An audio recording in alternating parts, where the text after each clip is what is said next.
So I wouldn't be talking about these films if I didn't enjoy them, and I'm going to do something a little bit different. I like to make jokes where I'll say I like to play it safe most of the time because I do try to talk as positive as I can about whatever it is I'm talking about. I try to pick out the good and sort of the bad. I kind of just let it stay up here, just to help me out in the future or whatever research purposes. But I am going to give a little bit of constructive criticism to the filmmakers involved in this because I like it whenever that happens to me as well because I'm a filmmaker too, and I've made my own feature with Pesadilla recently. Um, and I respect independent filmmakers, especially no budget filmmakers, which I'm pretty sure that's what these are. I had heard about the fear footage, and I saw that there were three of them, and I ended up buying all of them. I think they're out of stock on the website. I think I bought the last ones. Hopefully, they come back in stock. But you can also find these on Amazon as well if you want to watch them, online. And I would recommend it. Seriously, I would recommend watching these. So the films that are in this set or this series is the fear footage, and they're actually packaged really nicely. They come with like these little. I'm not gonna take it out, but these missing posters. I actually really like them. I think it's actually pretty clever. But there's the fear footage. There's the fear. Oh, I need to remember. I'm talking through this. There's the fear footage 2, the lost tape, and the fear footage 3 a.m. I'm not going to get into any spoilers because, again, I would recommend checking these out. I'll even do like a little ranking towards the end. I'm not sure exactly who directed these, although I did do research on him, and I actually think the fear footage is following me on Instagram, which is really cool. So I hope you're watching this. Um, but if you don't know what the fear footage is a set of found footage films. Sort of the first one is very similar to VHS, or I guess you could say the what are those called? The scare package films or whatever. And then the second one gets a little bit meta, and the third one kind of gets extremely meta. And look, I'm going to just talk about the negatives aside, but I do sort of have something to say about the negatives, if that makes sense.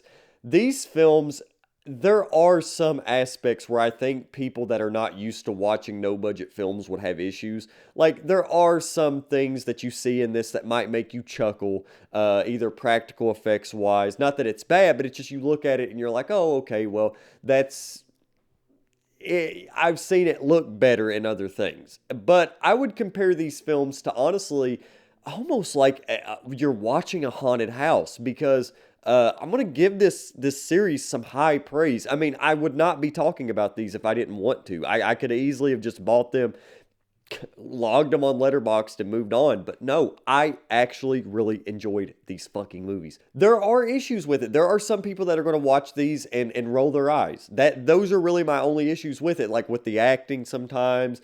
And the quality. If there's one thing that I could sort of give constructive criticism for, it would be the quality because I know these films they're not like well they're kind of recent.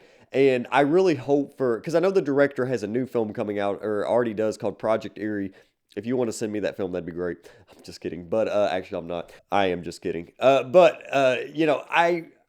think it would help to invest in some higher camera equipment because even if it is found footage, I mean, honestly, dude, even the iPhone 15 or the iPhone 14 is crazy. That's what I'm using for this, but I have an anamorphic adapter on it.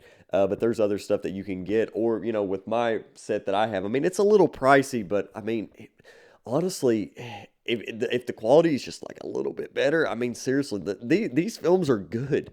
They're good. And that's one thing that I was very surprised when I watched them. When I hear when somebody says a film is scary, I usually roll my eyes because I don't get scared during movies anymore. I don't. I'm not really scared of much stuff unless it's like a health issue. That's kind of where I'm at in my life. It really is. But there were some parts in the fear footage films, specifically the first and the third one. The first one, I was on my fucking toes, man. I really was. These films are scary. And yes, they're filled with jump scares, but they're actually scary scenarios where it's not like somebody's walking through a house and something just pops up. Like, they actually give you time to marinate in this situation. It's cool. In the third film, there's some really cool peeking shots where, like, you'll see something sort of do that, and you're like, oh, fuck, why are you doing that? I don't want to watch this. These are perfect for Halloween. These are perfect for Halloween. And I don't know if the filmmaker was going for this or not, but they feel like very effective haunted house films that you can watch on your television, which I don't mean that in a bad way, and I'm sorry if that's not what the filmmaker was going for, but seriously, take that and run with it because it is a huge compliment. It is not often that I get scared during scary movies, and from what I've seen, the people that I know that have watched these, it's the same reaction, is that these films are actually genuinely scary, which is something that's very hard to pull off. So when I say that sometimes the practical effects didn't do it or the acting or whatever, I'm pretty sure that that's something the filmmakers were completely aware of. And it does not matter because these films did what they were supposed to do. And they did something very clever, not only with being scary, but there are some pretty meta moments in this series that it's actually it's impressive. I really enjoyed the route that these films took because they're smart. They are smart. Like the first film is about a police officer that gets sort of a lead that he goes in this house and he's investigating this house and he finds these VHS tapes. And he puts the VHS tapes in, the VHS, and he watches them. And then I almost don't even want to spoil the other two. I almost don't want to because I was not expecting, I was not expecting it to go in the direction that it did, especially the climax, I guess you could say, of the series, which I don't know if they're doing any more of these. I don't know. I would love to see another one just because I enjoyed them so much. But at the same time, it kind of ended really good. Like, it was a pretty effective trilogy. And again, you guys should definitely check these out if you get a chance. Like, it's worth the watch. If you can, honestly, if these could, I would put these back, I would do these by order, honestly. Like, I would probably sell these by demand because these are I liked having these on Blu-rays. I think it's a really nice, clean, found footage set. Three very effective films. I feel like each film in the series has a purpose. And again, if the filmmakers are watching this, congratulations. Seriously, congratulations. I very much so enjoyed these. I would love to support you in any way if you ever do like a crowdfunder or, you want to make another one of these. Or, even with Project Eerie, I would love to check out Project Eerie and, give it a watch because I love found footage. I don't know if that's something, I don't know if you guys knew this about me, but I do love found footage. It's not even necessarily a guilty pleasure for me. I feel like we've not utilized found footage to its full extent.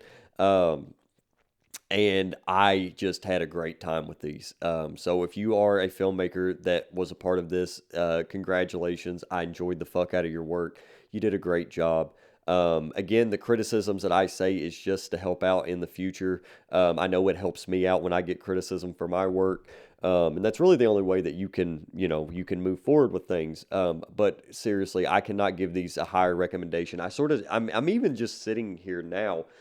Keep in mind, I did not have to talk about these films. Nobody is asking me to talk about these. I bought these just because they were recommended. And actually, I didn't even know that they were following me until I bought these. I really didn't. I wanted to see if they actually had a page on Instagram so I could keep up with their work. And they're really short films too. They're very brisk. Like they're like 75 minutes, 70 minutes. But I'm just thinking about how good of a time that I had. Like me and my wife, we turned out the lights and then every day for 3 days, we just sat down, had some drinks and watched them. And it was actually a lot of fun. It was actually a very memorable Halloween experience. And also on another note, I had a chance to watch VHS 85, which was good. So yeah, if you guys want to watch that, I probably won't make a video on VHS 85. But But yeah, check out the fear footage. I'm rambling on at this point. Also, if you guys want to check out the teaser for Pesadilla, definitely check it out. I'm going to be sending the film off soon for the score, which I'm really excited about. Guys, I'm really excited for you to watch Pesadilla. I can't explain it. I am. It's the biggest budget I've ever had. It's the most ambitious thing I've ever done so far until I do something else. I'm also working on 2 short films at the end of the year, and I'm actually working on another short film in November that I'm actually going to shoot on the iPhone with the anamorphic lens just because I want to. I mean, I have professional equipment, but I really want to use this. Like, I just feel like it would be a wasted opportunity to not take advantage of the iPhone. Just, I don't know. I want to do it. I'm going to do it. I don't give a fuck. I'm going to do what I want. But anyway, I hope you guys enjoyed this video. I hope you guys are having a great spooky season. I know my last 2 videos, I kind of was just mumbling and going on. I'm still sick. But I'm feeling a lot better now. So I'm actually about to head to the pumpkin patch. Check out the fear footage films. Hope you enjoyed this video, and I'll see you next time.